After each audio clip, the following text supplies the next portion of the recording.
Hello, students in public speaking this semester. We are about to talk about Chapter 2 of the textbook in this one, but you can think about this video as more of how do I come up with a topic? And there's a method to thinking about how to come up with a topic that's more rich and interesting than just to say, I'm going to talk about marijuana, or I'm going to talk about the drinking age, or the voting age, or whatever topic you might have on your mind, or whether or not this band is better than this other band. Any topic is okay for the course, but there's a method for coming up with much more interesting topics. It's called the Stasis Theory. And that's what this video is about today. So as an example, to show you how rich the Stasis Theory can be, I have decided to pretend that we're writing a speech about whether or not you should get a PlayStation 5. And I want to talk about the PlayStation 5 because I like video games, I like consoles, I like all this stuff. So PlayStation 5 might be a pretty good topic. But what can I say about it? Do I just want to talk about the PlayStation 5 and say it's cool, or that maybe it's expensive, or the exclusives and the games are better, or maybe the technology is better? Do I just want to just dump all that information? It would be better if I had a more of an angle on what was the most interesting thing about it to the audience. Stasis Theory helps you select a topic in a way that makes it the most interesting for the audience, so that you really are doing the best job of sort of moving them closer to your point. Which, if you watch the first video, you know that speech is about moving somebody towards something, not necessarily getting them to completely disavow something they believe or disagree with something they already believe, but to move them, change their attitude about something in a way. So let's look at Stasis Theory, which this is all Chapter 2 of the Dewberry textbook that we're using. So let's take a look at Stasis Theory. There are 4 parts to Stasis Theory: fact, definition, value, and policy.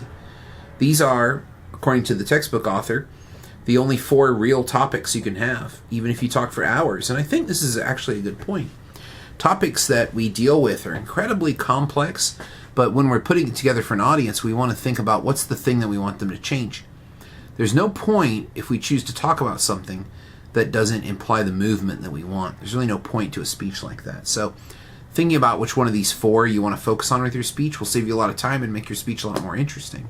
Fact are questions of what happened in the past, what's likely to happen.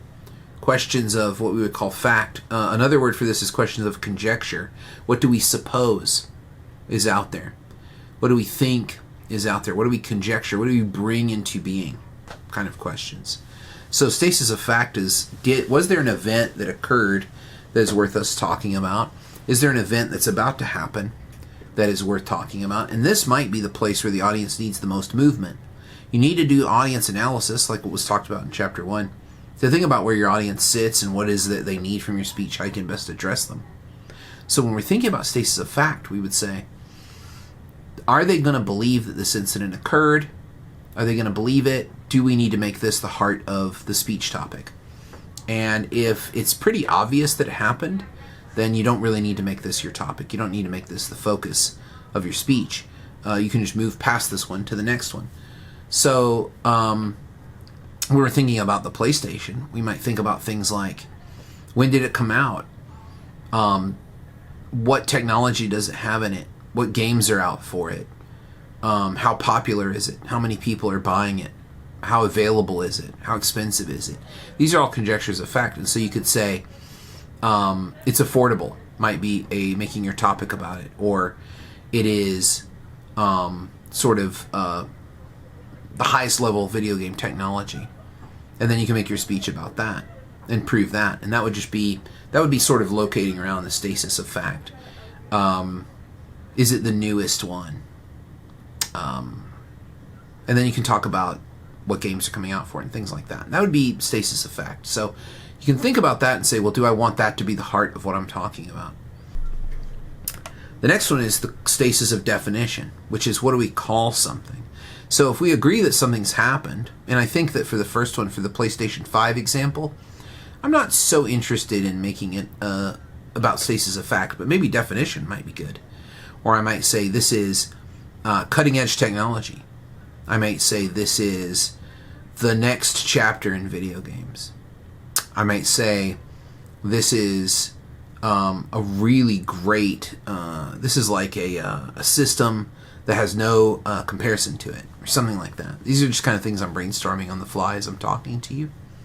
So definitions, what do we call it? So maybe you could say the PlayStation 5 is an innovation. Maybe you could say the PlayStation 5 is a marvel. You say the PlayStation 5 is cheap. Whatever it is you want to say about it. You might want to give a negative speech. I don't really want to do that, but you might want to give a negative speech if you don't like it so much. So you could think about it like that.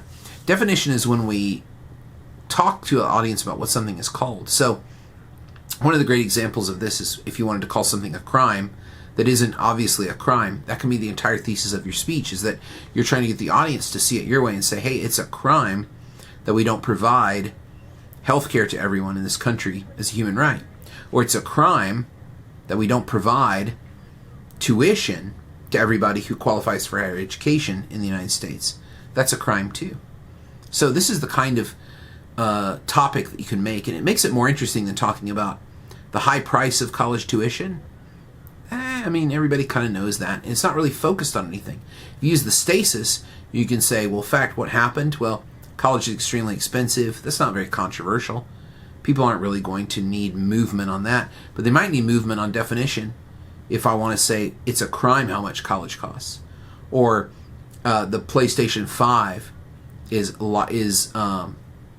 life-changing. That might be a stasis of definition. So you can say, why is the PlayStation 5 is more than video game console? It's a way of life. That might be kind of cool. Some of you probably already agree with me on that. I'm actually more of like a Switch gamer and PC gamer, so it's hard for me to make these claims. But I do think that it's kind of a cool system, but I don't think I'm going to get one myself. I'm just doing this for the exercise, so, don't read me the wrong way. So definition is just, what is it called? How do we understand it? Might be another way to think about it too. But maybe that's not where you want to place your interest in your topic. Maybe it would be in the next stasis, which is value.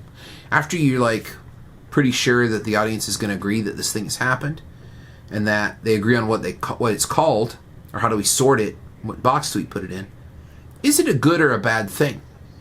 Is it better or worse? Is it good or bad? Is it less harmful, more harmful? That's the way we would think about stasis of value. So this might be where I'd want to root my speech, because I say, well, it came out and it cost this much money, and it's top of the line. I might say definition of it is it's an amazing video game console. I might want to say, well, it's the best one, or it's the most affordable one, or it's the best value for what you pay, or it's the console that will provide you the best form of entertainment over the other consoles. And that's where we would root our argument. So do you see how different these speeches can be? Do you see how different those topics are, and how different that speech is going to sound from each other one? So I just had that one topic of PlayStation 5, and now I have all these different speeches I could give. And they are very different. They wouldn't sound the same. And the cool thing is they don't have to cover everything. Like if I'm giving a speech just about the technology in the PS5, I don't have to talk about whether you should get one or what games that it can play. I just have to talk about how it's a technological marvel, a technological masterpiece. If I'm going to talk about how it's better than the Switch or better than the Xbox Series X, then I have a completely different speech, but it's still on the same idea of PlayStation 5. So take whatever it is you want to talk about and use the stasis. You'll see that you actually have a much more easy to compose speech because it's aimed at something. It's not just a smattering of information. Value, is it good or bad? Is it better or worse? Is it more or less harmful? That kind of question. You can make your speech about that. And the last one is policy. What should we do about it? What is it that is an action that we should do? Should we immediately start saving for a PS5? Should we go to Best Buy and get one today? Should we buy it online? Should we wait to buy it? Should we finance it? Is it really that important to have? Even though we're college students, we don't have a lot of money. Policy is the plan and the action that should be taken about this. So let's say that they think that it's the best value, that it's a great video game console, and that it exists and has the highest technology in it. This one would be like, okay, where do I buy it and when do I buy it? And it might be your whole speech is about how to comparison shop and how to find the best deal on a PlayStation 5. or here are some places to get one secondhand, or whatever it is you might want to talk about, or the advantages of waiting until Black Friday or some other sale to get it. I think that makes sense. So you can let me know questions in the comments, or on our Discord, or on the class Canvas site if you have questions. I'm happy to answer them. I might do another one of these on stasis theory later on, but that's the basics of stasis theory in the textbook. Stay tuned for more. I'm going to make some more videos about some of the other parts of the textbook, so keep tuned for more. And let me know if you have any questions about this and how to use stasis theory.